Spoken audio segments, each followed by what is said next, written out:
Hello दोस्तों, मैं doctor Indal Chauhan Indal advance life care centre सुसवय वाराणसी से आपका स्वागत करता हूं।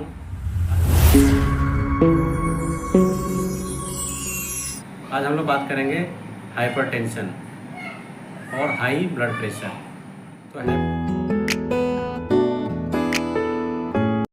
तो आइए हम जानते हैं हाइपरटेंशन के बारे में। तो हाइपरटेंशन और हाई ब्लड प्रेशर किसे कहते हैं। हम कुछ गाइडलाइंस को फॉलो करते हैं, जिसमें है JNC 7 गाइडलाइन। जो पॉपुलेशन है हमारी, यदि इनकी ब्लड प्रेशर 140 सिस्टोलिक हो या उससे ज़्यादा और डायस्टोलिक 90 या 90 से ज़्यादा हो, तो हम इन्हें एक हाई ब्लड प्रेशर की कैटेगरी में रखते हैं। और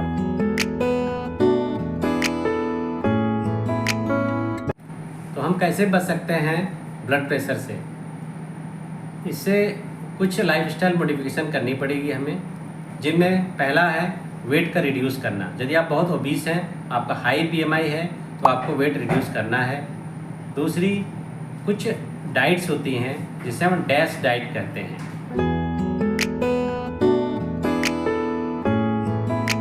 जिसमें हम हाई फ्रूट्स वेजिटेबल्स डाइट लेते हैं, लो फैट डेयरी प्रोडक्ट्स ले सकते हैं, सैचुरेटेड फैट्स कम हो या टोटल फैट्स कम लें हम खाने में। तीसरा, नमक कम खाना है। नमक कैसे पता चलेगा हमें नमक कम खाना है। नमक की मात्रा हमारे खाने में जो पड़ते हैं उसके अलावा नो एडेड सॉल्ट्स, मैंने अलग से हमें सॉल्ट्स नहीं लेनी है। अचार, पापड़, इस तरह की चीज़ों को कम से कम लेना है। फिर आपको फिजिकल एक्टिविटी को बढ़ानी पड़ेगी, जो कहीं ना कहीं हम फिजिकल एक्टिविटी को नहीं कर पाते हैं, जिससे हमारा वेट बढ़ता है और BP बढ़ती है।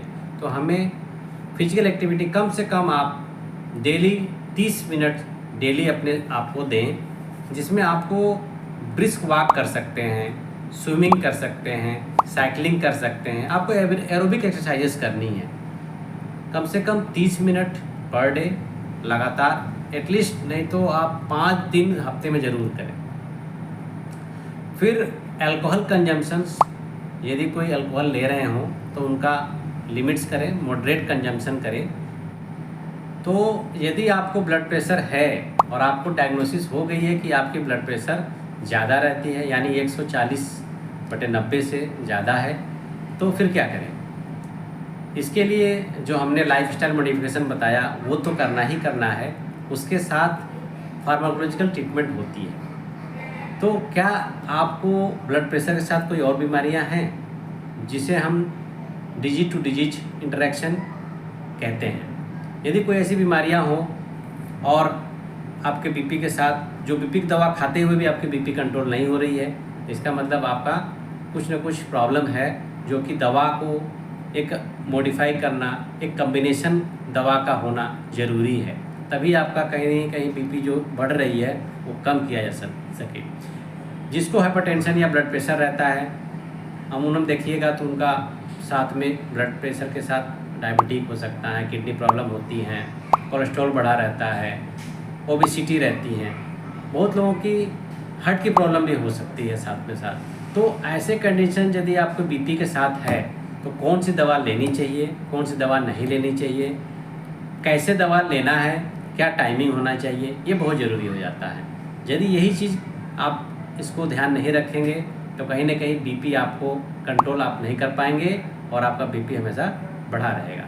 कुछ बीमारियां ऐसी होती हैं हाइपरटेंशन के साथ कि उसका एक टारगेट लेवल होता है। जैसे हमारे पास कोई पेशेंट आता है BP के लिए, तो हम ये देखते हैं कि उसका बेसलाइन इन्वेस्टिगेशंस में क्या क्या ऑर्गन है जो प्रॉब्लम कर रही है। हो सकता है कार्डियक प्रॉब्लम साथ में, हो सकता है किडनी प्रॉब्लम साथ में हो सकता है कोलेस्ट्रॉल बढ़ी हो। तो हमें कुछ न कुछ दवाइयाँ ऐसी होती हैं जो हमें देनी पड़ती है और टारगेट करना पड़ता है कि इसकी BP को हमें क्या रखना है। यदि केवल आपको ब्लड प्रेशर है तो आपका ब्लड प्रेशर का टारगेट हमें अलग रखना होगा।